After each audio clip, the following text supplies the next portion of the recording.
Hi friends, welcome to Swami's kitchen. நாம் இன்னைக்கு பார்க்க போகிற ரெசிபி ஹெல்த்தியான டேஸ்டியான நெல்லிக்காய் தொக்கு. டெய்லி ஒரு நெல்லிக்காய் சாப்பிடணும்னு சொல்லுவாங்க. ஆனால் குழந்தைகள் விரும்பி சாப்பிட மாட்டாங்க.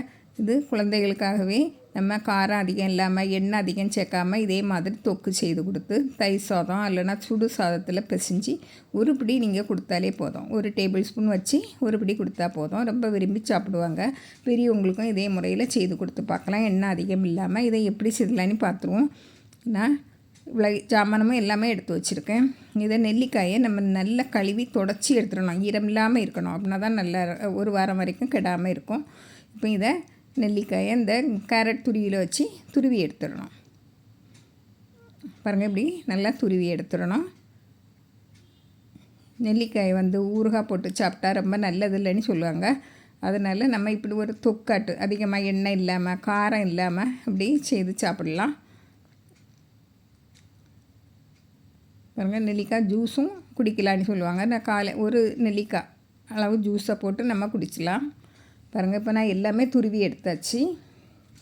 இப்போ நம்ம கடுகு வெந்தயத்தை வறுத்து எடுத்துருவோம். ஒரு டேபிள் ஸ்பூன் வெந்தயம், ஒரு டேபிள் ஸ்பூன் கடுகு போட்டு நல்ல வாசனை வரணும். வெந்தயத்துக்கு வாசனை வரணும், கடுகு நல்லா வெடித்து வரணும். பாருங்கள், வெறும் கடாயில் தான் வறுக்கணும், எண்ணெயெல்லாம் விடக்கூடாது. பாருங்கள், நல்லா கடுகு வெடித்து வந்த உடனே நம்ம ஒரு பிளேட்டில் மாற்றிட்டு ஆற வச்சு மிக்ஸி ஜாரில் மாற்றணும். நல்லா ஆறிட்டு நம்ம மிக்ஸி ஜாரில் மாற்றி நல்லா பவுட்ரு பண்ணி எடுத்துடலாம். இது ஒரு சைடில் இருக்கட்டு. இப்போ நம்ம அடுப்பில் கடாய் வச்சு நான் 2 டேபிள் ஸ்பூன் எண்ணெய் விட்டுருக்கேன். உங்களுக்கு அதிகமாக எண்ணெய் பிடிக்கும் அப்படின்னா கூட எண்ணெய் 2 டேபிள் ஸ்பூன் விடலாம். அதாவது 1/4 கப்புக்கு கூட விடலாம். இப்போ 1/2 டீஸ்பூன் கடுகு போட்டு நல்லா பொரிஞ்சு வரணும். கடுகு நல்லா வெடித்து வரட்டு.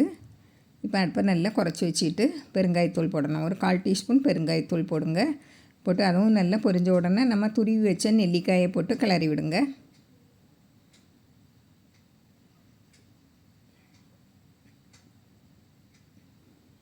நல்லா கிளறி விடுங்க. கிளறி விட்டுட்டு இப்போ ஒரு 1/4 டீஸ்பூன் மஞ்சள் தூள், ஒரு 1/2 டேபிள் ஸ்பூன் கல் உப்பு போட்டு நல்லா கிளறி விட்டுருங்க. உப்பு நல்லா கரைஞ்சி வரணும். உங்களுக்கு எண்ணெய் அதிகமாக சேர்க்கணும், ரொம்ப நாள் வச்சுக்கிடணும், நல்ல டேஸ்ட்டாக இதோட டேஸ்ட்டாக சாப்பிடணும் அப்படின்னாக்கி நீங்கள் 1/4 கப்பு வரைக்கும் எண்ணெய் விடலாம். அதாவது 4 இல்லைன்னா 5 டேபிள் ஸ்பூன் இவ்வளோ நெல்லிக்காய்க்கும் விடலாம். இப்போது நல்லா வதங்கி வந்துட்டு இப்போ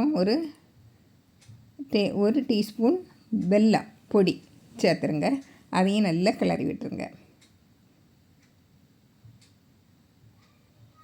நெல்லிக்காயில் உள்ள புளிப்பு தன்மையெல்லாம் எடுத்துரும் இந்த நம்ம வெல்லம் சேர்க்கறதுனால. பாருங்கள், இப்போ நல்லா மூடி வச்சு நல்லா கிளறி விடுங்க. நல்லா வெந்துடும். இந்த நெல்லிக்காய் நல்லா வெந்து வரும். பாருங்கள், இப்போ ஒரு டேபிள் ஸ்பூன் காரம் அதிகம் இல்லாமல் மிளகாய்த்தூள் சேர்த்துருக்கேன். உங்களுக்கு அப்படியே மிளகாய்த்தூள் நிறைய சேர்க்கணும் அப்படின்னா 2 டேபிள் ஸ்பூன் வரைக்கும் சேர்க்கலாம். இந்த இவ்வளோ நெல்லிக்காய்க்கும் நல்லா கிளறி விடுங்க. என்னமோ மூடி வச்சு கிளறாண்டா. நம்ம மூடி வச்சு கிளறினோம்னா மேலே உள்ள தண்ணியெல்லாம் விழுந்து, மூடியில் உள்ள தண்ணியெல்லாம் விழுந்து கெடுறதுக்கு வாய்ப்பு உண்டு. அதனால் மூடி வச்சு என்னமோ கிளறாண்டா. பாருங்கள், இப்போ நல்லா வந்துட்டு இப்போ ஒரு டேபிள் ஸ்பூன் கடுகு வெந்தய பொடி நம்ம அரைச்சி வச்சுருந்தோம் இல்லையா, அதில் ஒரு டேபிள் ஸ்பூன் போட்டால் போதும். அதையும் போட்டு நல்லா கிளறி விட்டுருங்க. ஒரு நிமிஷம் நல்லா கிளறி விட்டுருங்க. எல்லா பச்சை வாசனையும் போன உடனே நம்ம ஒரு சின்ன எலுமிச்சம்பழம் அளவு ஜூஸை நம்ம பிழிஞ்சு விட்டுறணும். பாருங்கள், ஒரு எலுமிச்சம்பழம் அளவு நீங்கள் பிழிஞ்சு விடுங்க. நல்லா பிழிஞ்சு விட்டு இப்போ நம்ம அதிக நேரம் வைக்க வேண்டாம். அடுப்பை ஆஃப் பண்ணிடுங்க. இதை இறக்கி ஒரு பாத்திரத்தில் மாற்றிடுங்க. நல்லா ஆறின பிறகு தான் நம்ம பாட்டிலில் அடைச்சி வைக்கணும். நல்ல டேஸ்டியாட்டு இருக்கும்.